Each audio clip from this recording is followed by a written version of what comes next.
Aujourd'hui, copier des fichiers d'un ordinateur à un autre semble anodin, mais ça n'a pas été toujours aussi simple. Pendant longtemps, la solution universelle c'était la disquette. Pratique, bon marché, réinscriptible, mais limitée à 1,44 mégaoctets. Ce qui était déjà correct dans les années 90, mais qui devient vite ridicule au début des années 2000. Les fichiers grandissent, une photo numérique, un fichier MP3 ou un document Word avec des images, et c'est déjà trop lourd. Arrive alors le CD.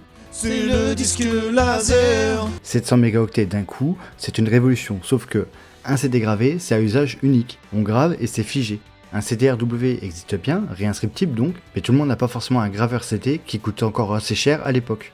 C'est justement pour combler ce vide que certains fabricants comme Iomega rencontrent un certain succès avec les disquettes zip de 100 mégas, réinscriptibles à volonté et un format compact et portable. Pas parfait, le lecteur coûte cher, et si votre correspondant n'en a pas, ça ne sert à rien. Mais pour l'époque, c'était une vraie réponse au CD gravé, vu que les lecteurs zip étaient déployables dans tout système, soit en IDE, soit en USB, ou soit sur port parallèle pour les anciens PC qui avaient encore par exemple Windows 3.1. Les clés USB arrivent bien au début des années 2000, mais elles se démocratisent vraiment qu'aux alentours de 2005, quand les prix s'effondrent. Là, elles rêvent tout, réinscriptible, compact, compatible partout, le format zip disparaît presque du jour au lendemain à cause de ça.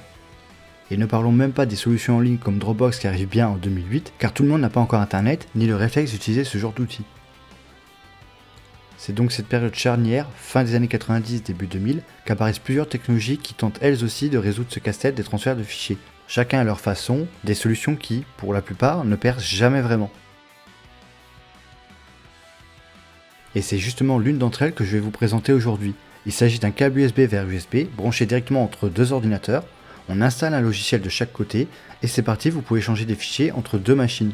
Et je pense que vous allez être surpris parce que pour l'époque c'était simple, direct et rapide. Alors concrètement, comment ça fonctionne? Eh bien comme je l'ai dit, c'est plutôt simple. Vous insérez le CD, vous installez le logiciel avec le driver et quand vous branchez le câble, vous installez le driver. Vous faites de même sur la deuxième machine et ça y est, vous pouvez déjà utiliser le câble. Et donc une fois le logiciel et le driver installés et le câble branché, quand vous ouvrez l'arborescence, vous allez voir celui du deuxième ordinateur apparaître. Et donc là dans mon essai, on va essayer avec un fichier de 1, 5 et 10 mégaoctets. Quand on est en transfert, la deuxième machine affiche aussi qu'on est en transfert. Et comme vous voyez, le transfert des fichiers est finalement très rapide pour l'époque. Voilà pour ce câble USB qui, on peut le dire, était une idée plutôt bonne sur le papier.